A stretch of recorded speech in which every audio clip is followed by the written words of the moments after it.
ॐ नमो भगवते वासुदेवाय।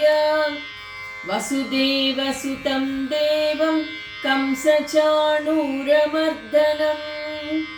देवकी परमानन्दं कृष्णं वन्दे जगद्गुरुं। నీవే దయసేసి నేడు మమ్ము కాతుగాక, నీవే దయసేసి నేడు మమ్ము కాతుగాక. శ్రీవల్లభుడ నీకు సేవ చేసే వారమా, నీవే దయసేసి నేడు మమ్ముగాతుగాక. ఇది పుణ్యమిది పాపమెట్టని తెలిసేమయ్యా, ఇది పుణ్యమిది పాపమని ఎట్టని తెలిసేమయ్యా. అదనన్న పునామే ఎన్ను బట్టెను, ఇది దైవమిది గురుడు ఎట్టని ఎరిగేమయ్యా, ఇది దైవమిది గురుడు ఎట్టని ఎరిగేమయ్యా. మొదలన నాయోని ముట్టంటు వారము, మొదలన నాయోని ముట్టంటు వారము. నీవే దయసేసి నేడు మమ్ము కాతుగాక. శ్రీవల్లభుడ నీకు సేవ చేసే వారమా, నీవే దయసేసి నేడు మమ్ము కాతుగాక. ఆత్మబంధువులారా, భగవద్భక్తులారా, అన్నమయ్య రాసినటువంటి ఈ కీర్తనలో నేను నిమిత్త మాత్రుడిని స్వామి, నీ దయ ఉంటేనే నేను ఏదైనా చేయగలను, నీవే దయచేసి నేడు నన్ను కాతుగాక. శ్రీవల్లభుడ నీకు సేవ చేసేవారమా స్వామి, నీకు పూజలు, నీకు అనేకమైనటువంటి కానుకలు, ఇవన్నీ మేము నీకు ఇచ్చేటువంటి గొప్పవాళ్ళం కాదు స్వామి. నీవే, నీ దయ ఉంటేనే నేను చల్లగా ఉంటాను. నేను ఈ స్థితిలో ఉన్నాను అంటే దానికి నీ దయే కారణము, అంతే, అంతేకాని వేరే ఏది కాదు. ఇది పుణ్యం ఇది పాపమని ఎట్టు ఎరిగేమయ్యా. ఏ విధంగా తెలుసుకుంటాం స్వామి? ఇదే పుణ్యము ఇదే పాపము అని తెలుసుకోలేకుండా అనేకమైనటువంటి పాపాలు తెలియకుండానే చేస్తూ ఉన్నాం. అదన నన్నపు నామే ఎన్ను వట్టెను, అదన నన్నపు నామే అంటే ఇక్కడ మనకు తెలియకుండానే మనము మనతో పాటి అనేకమైనటువంటి పాపాలను మూట కట్టుకుంటూ ఉన్నాం, ఎన్నో కర్మలను చేస్తూ. ఇదే దైవం ఇదే గురుడు ఎట్టని ఎరిగేమయ్యా, మొదల నానాయోని ముట్టంటు వారము. అసలు నాకే విధంగా తెలుస్తుంది స్వామి?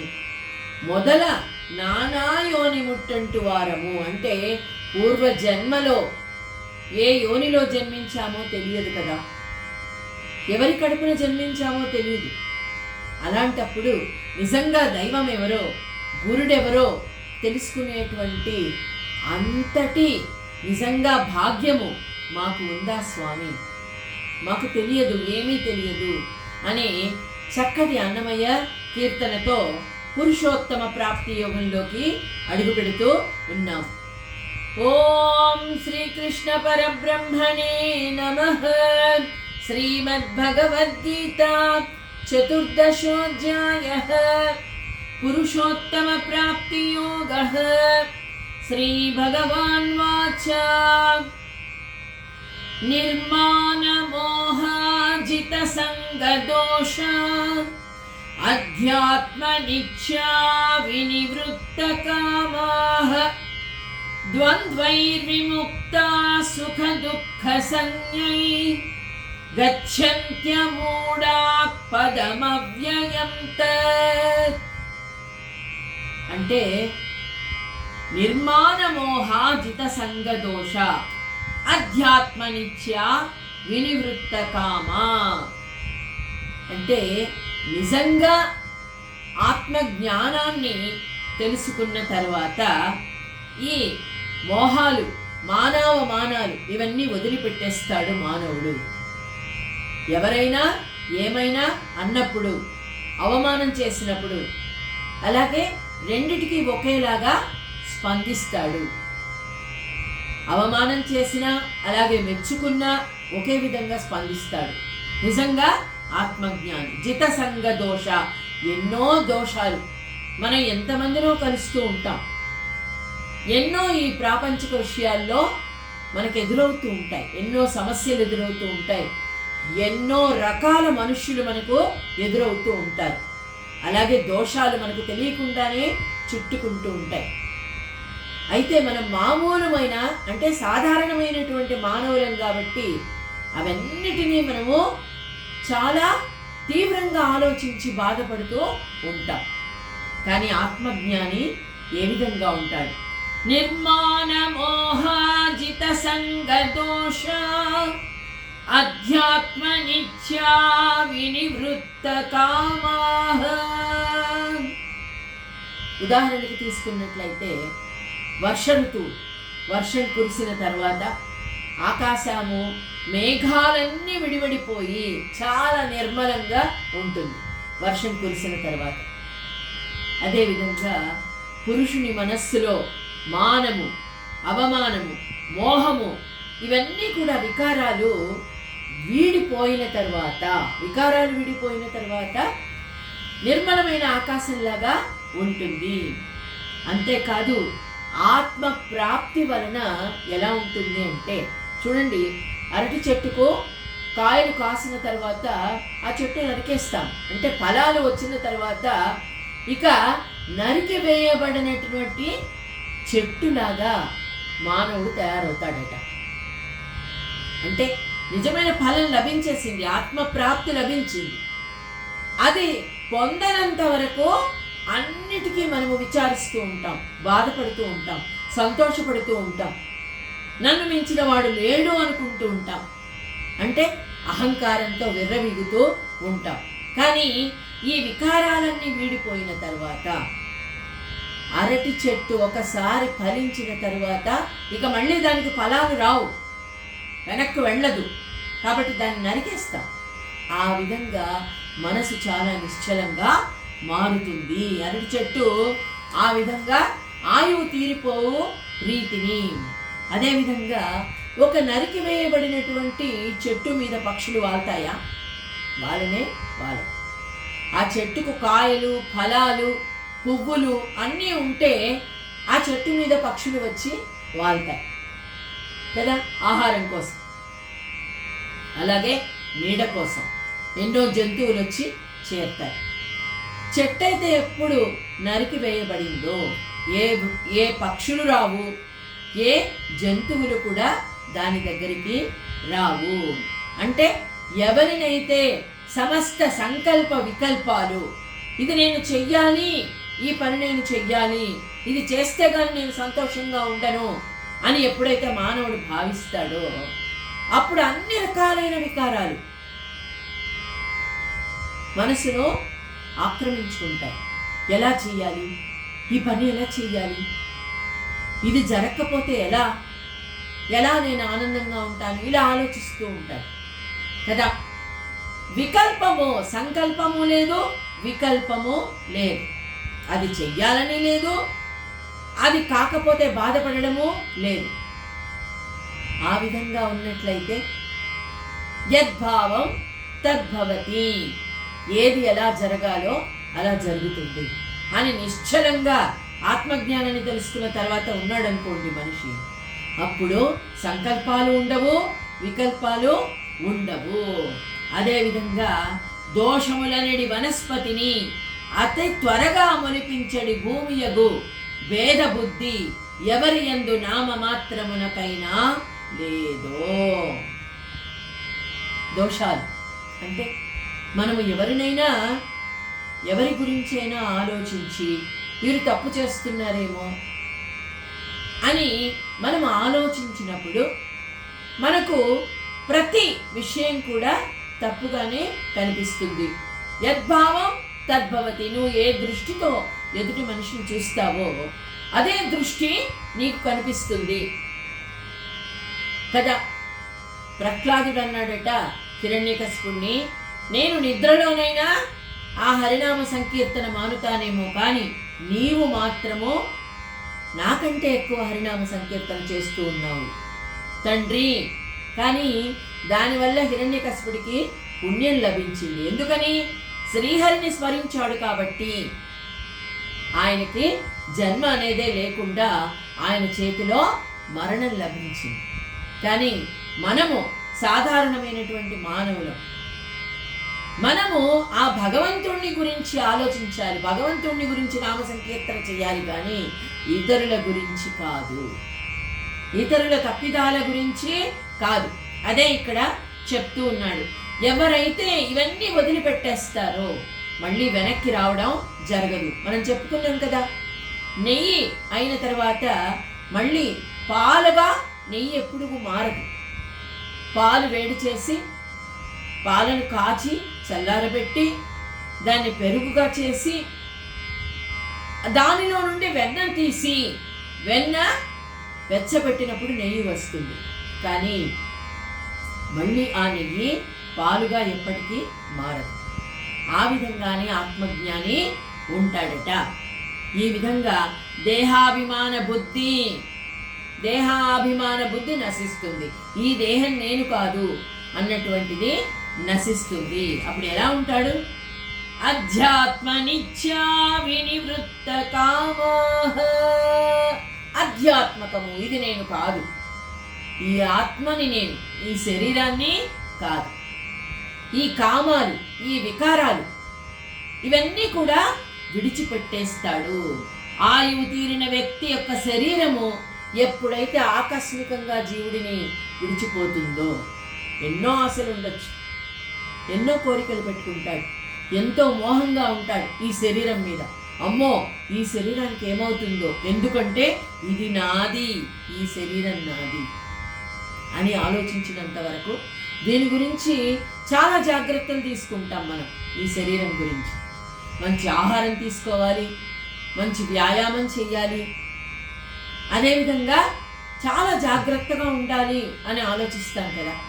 ఎప్పుడైతే ఆత్మజ్ఞానాన్ని తెలుసుకున్నటువంటి జ్ఞాని ఇది నా శరీరం కాదు, నేను తెలుసుకోవలసింది వేరే ఉంది, ఆ భగవంతుణ్ణి అని ఎప్పుడైతే తెలుసుకుంటాడో ఈ విధంగా ఆ ద్వైతాన్ని విడిచిపెడతాడో అద్వైతంగా మారుతాడో. ఈ ద్వైతం కాసేపు నేను ఈ శరీరాన్ని, కాసేపు నేను ఆత్మను, ఇలాగే ఉంటాం మనం.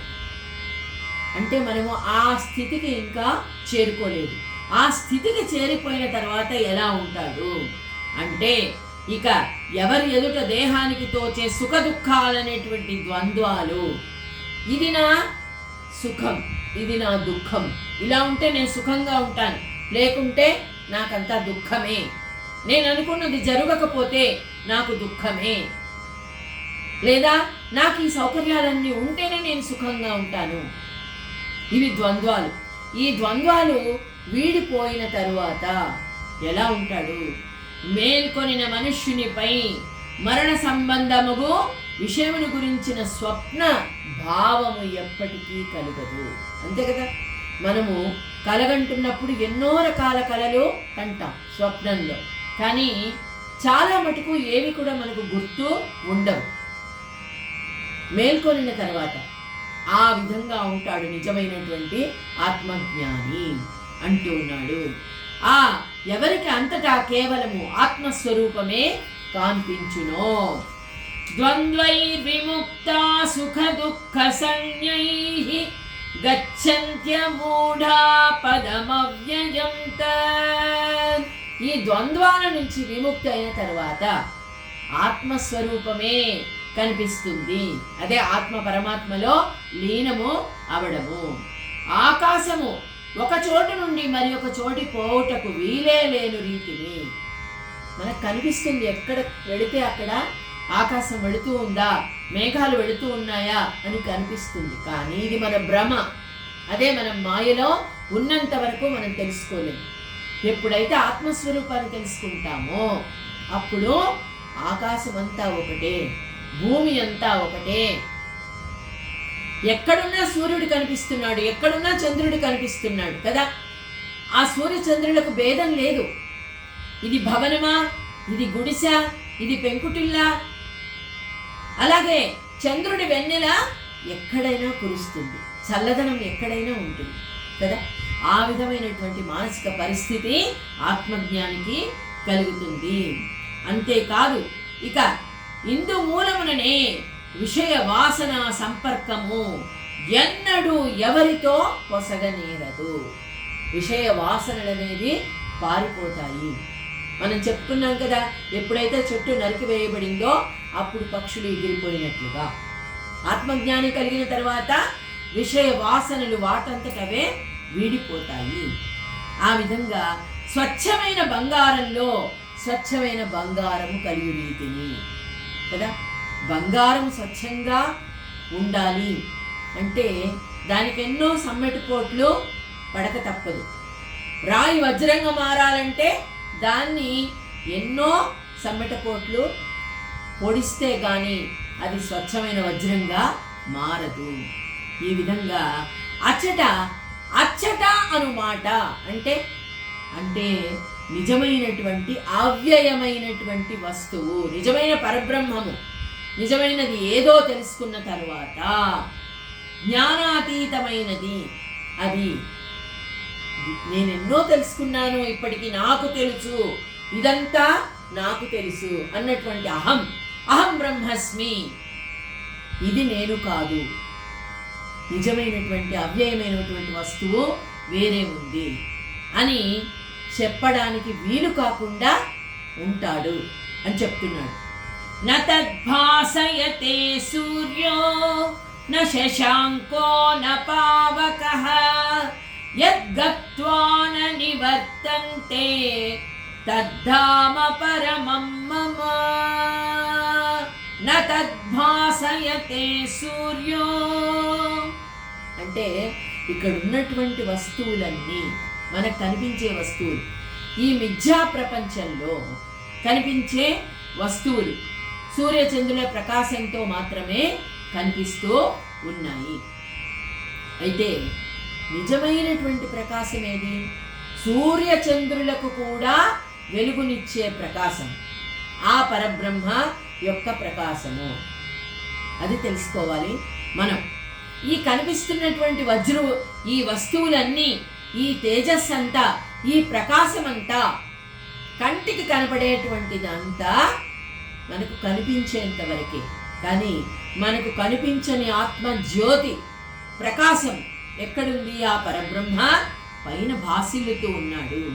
ఈ సంసారిక వస్తువులన్నీ ఆ అవ్యయమైనటువంటి వస్తువు కనిపించనంత వరకు మాత్రమే ప్రకాశిస్తాయి. అంతే కదా. ఏదైనా మనము ఒక వస్తువు కొత్తగా కొనుక్కున్నాం అనుకోండి, అది ఆభరణం అయితే 2-3 సార్లు ధరించిన తర్వాత అది పాతదైపోతుంది, దాని మీద కోరిక నశిస్తుంది. అలాగే ఒక కొత్త వస్త్రం కొనుక్కున్నాం, ఒక చీర కొనుక్కున్నాం, ఆ చీర కూడా 3-4 సార్లు ధరించిన తర్వాత దాని మీద మోజు తగ్గిపోతుంది, మళ్ళీ ఇంకొక కొత్త వస్తువు. కానీ ఇక్కడ నిజమైనటువంటి ఆనందము, ఆత్మానందము, అదే బ్రహ్మానందము, అదే సచ్చిదానందము ఎప్పుడు పొందుతున్నాము?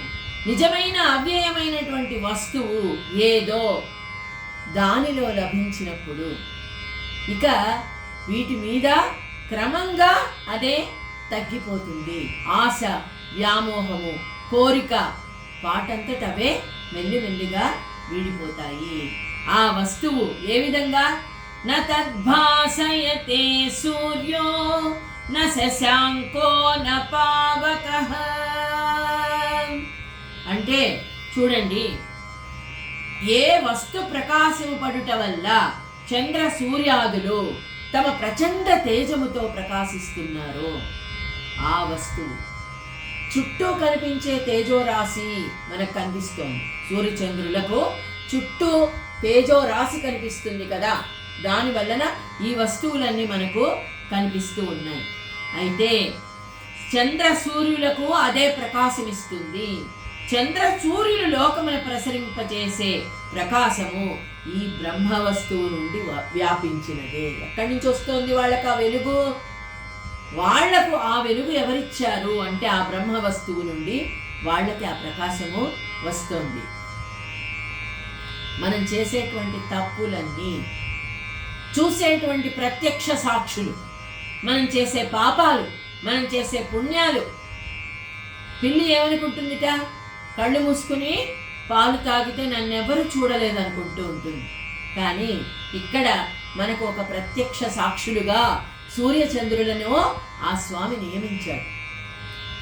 వారి ద్వారా మనకు ఈ అఖండమైనటువంటి ఈ ప్రకాశాన్ని, తేజస్సును ఆ భగవంతుడు మనకిస్తున్నాడు. సూర్యుడు లేకపోతే, మనము నిజంగా ఆ ప్రకాశమే లేకపోతే, ఉదయం లేచినది మొదలు మనకు అంటే సూర్యోదయము అయినప్పటి నుండే మన కార్యక్రమాలన్నీ మొదలవుతాయి కదా. మనం చేసేటువంటి కార్యక్రమాలన్నీ సూర్యోదయం వల్లనే ప్రారంభమవుతాయి. ఆ వెలుగు వల్లే, ఆ ప్రకాశం వల్లే చక్కటి జీవితం మనకు లభిస్తూ ఉంది కదా. అదేవిధంగా సూర్యోదయం అయిన వెంటనే చంద్రుడు, అతనితో పాటు నక్షత్రాలన్నీ ఏ విధంగా అయితే లోపిస్తాయో, ఈ బ్రహ్మ వస్తు ప్రకాశము ఎప్పుడైతే ఉదయిస్తుందో అప్పుడు సూర్య చంద్రులతో ఈ జగత్తంతా కూడా లోపిస్తుంది. అంటే ఈ పరబ్రహ్మ ప్రకాశం, నిజమైనటువంటి ఆత్మజ్ఞానము లభించిన తరువాత ఈ కనిపించేటువంటి ప్రకృతితో, ప్రపంచంతో ఎవరికి కూడా సంబంధం ఉండదు. సంబంధం ఉండదు అంటే వదిలిపెట్టి వెళ్ళిపోవడం కాదు. ఇక్కడ ఉన్నా కూడా, ఎక్కడ ఉన్నా కూడా ఈ మిథ్యా ప్రపంచంతో సంబంధం లేకుండా హాయిగా జీవిస్తాడు ఆత్మజ్ఞాని. స్వప్న విషయంలో మనం చూసిన వస్తువులన్నీ ఏ విధంగా మేల్కొన్న వెంటనే వీడిపోయినట్లుగా సంధ్యాకాలమగుటతోడనే మృగజల మెచ్చట ఉండని రీతిని. మృగజలము అంటే ఎండమావులు. ఎండ ఎక్కువగా ఉన్నప్పుడు మనం ఎండమావులు ఉన్నట్లుగా చూస్తాం దూరంగా. అదేవిధంగా సంధ్య, సాయంత్రం అయితే అన్నీ కూడా వీడిపోతాయి, ఎండ ఉండదు కదా. ఆ విధంగా ఏది నేను చేరుకోవాల్సినటువంటి స్థానము, నా ముఖ్య స్థానము ఏది అని మనిషి తెలుసుకోనంత వరకు మాత్రమే ఈ కనిపించేటువంటి ఆకర్షణలు, ఈ తేజస్సు, ఈ వెలుగు, ఇవన్నీ కూడా నిజమైనటువంటి ప్రకాశం లభించిన తర్వాత మనిషికి ఎక్కడున్నా ఒకటే, ఎక్కడున్నా ఆనందంగానే ఉంటాడు. ఉప్పుతో తయారు చేసినటువంటి బొమ్మ ఉందనుకోండి, దాన్ని నీటిలో పడేసిన తరువాత ఏమవుతుంది? నీటిలో కలిసిపోతుంది. యద్గత్వాన నివర్తంతే తద్ధామ పరమం మమ. అగ్ని జ్వాల ఎంత తీవ్రంగా పైకి ఎగిసినా ఆకాశంలోకి వెళ్ళిపోయిన తర్వాత మళ్ళీ వెనక్కి రాదు ఆ అగ్ని జ్వాల. అందుకనే హోమాలు అవి చేస్తున్నప్పుడు ఓపెన్గా ఉన్న ప్రదేశాల్లో చేస్తారు. ఎందుకంటే దానివల్ల ఆ అగ్ని జ్వాలలన్నీ కూడా పైకి ఎగసి ఆకాశంలో కలిసిపోతాయి. పొగ అన్నది రాదు. వాయువు కూడా ఉండకూడదు. వాయువు ఉన్నట్లయితే అగ్ని ఇంకా కూడా ప్రజ్వరిల్లుతుంది. ఏ విధంగా అంటే మనకు ఆ మోహము, ఆ అహంకారము, ఆశ, ఇవన్నీ కూడా వాయువులాగా ప్రజ్వలింపచేసేవి జ్వాలని. అవన్నీ ఎప్పుడు నశించిపోతాయి? ఇలా నిర్మలమైన ఆకాశంలో కలిసిపోయిన తర్వాత. అంటే అన్నీ వదిలిపెట్టి వేసిన తర్వాత శుద్ధ జ్ఞానముతో ఎప్పుడైతే ఆత్మ జ్ఞాని వచ్చి భగవంతుడితో కలుస్తాడో, ఏకరూపుడవుతాడో, అప్పుడు వెనక్కి మరలడమో వీలు కాదు, శాశ్వతంగా ఉంటాడు అని చెప్తున్నాడు స్వామి. అర్జునుడు అడిగాడట, ఏంటి స్వామి, నీలోకి వెళ్ళిన తర్వాత మళ్ళీ వెనక్కి రాడు అంటూ ఉన్నావే, అయితే పుష్పాల వద్దకు పోయినటువంటి భ్రమరాలు పుష్పాలు అవుతాయా? ఎలా అవుతాయి? ఆయనకు అనుమానం వచ్చింది. ఇది జ్ఞానేశ్వర్ మహారాజ్ గారు మన కోసం ఇస్తున్నటువంటి ఉదాహరణ. అర్జునుడు అడిగితే ఆ స్వామి ఏం చెప్తాడు అని. పుష్పాల వద్దకి భ్రమరాలు వెళతాయి కదా, అవి పుష్పాలుగా ఎలా మారిపోతాయి కదా? భ్రమణం నుంచి తేనె తాగి మళ్ళీ ఎగిరిపోతాయి కదా. అలాగే ఆత్మజ్ఞాని నిజంగా తెలుసుకున్న తర్వాత ఏకస్వరూపుడైతాడే అని చెప్తున్నావే స్వామి, అది ఏ విధంగా? అయితే మీరు ఆ జీవులు స్వాభావికంగా ఒకరే అయితే ఇక ఎవరు ఎవరి యందు కలుస్తారు కదా? ఆత్మలన్నీ నీలో కలిసిపోయిన తర్వాత మళ్ళీ జన్మ ఎవరెత్తుతున్నారు, ఎవరెవరితో కలుస్తున్నారు? శరీరంతో పాటు అవయవాలకు కలిగడి సంయోగ వియోగాలను గురించిన సంగతి చెప్పవలన పడని రీతిని మీకు భిన్నుడు కాని జీవుడు మీతో సంయోగ వియోగాలు పొందును అని చెప్పినట్లయితే అర్థం కావట్లేదు స్వామి నాకు అని అడిగితే కృష్ణుడు ఏం చెప్తాడు చూడండి. సోదరా అర్జున, నా వరకు చేరి మరలా వెనుకకు మరలని వారు నాకు భిన్నులు మరియు అభిన్నులు కూడా అయి ఉన్నారు. భిన్నులు ఉన్నారు, అభిన్నులు ఉన్నారు. వివేకపూర్వంగా యోచించినట్లయితే మేము ఇరువురము అభిన్నులమే. ఆత్మ వేరే, పరమాత్మ అంటున్నాం. ఈ ఆత్మలన్నీ కూడా మళ్ళీ కూడా అవి చేసుకున్నటువంటి పాప పుణ్యాల బట్టి మళ్ళీ అనేక జన్మలు ఎత్తుతూ ఉన్నాయి, ఇంకొక శరీరంలోకి ప్రవేశిస్తూ ఉన్నాయి. కానీ ఆ స్వామికి వేరే శరీరము అవసరం లేదు కదా, ఆయన అయోనిజుడు కదా. అందుకని కేవలము బాహ్య దృష్టితో యోచించినట్లయితే నాకు భిన్నులు అని తెలుస్తుంది.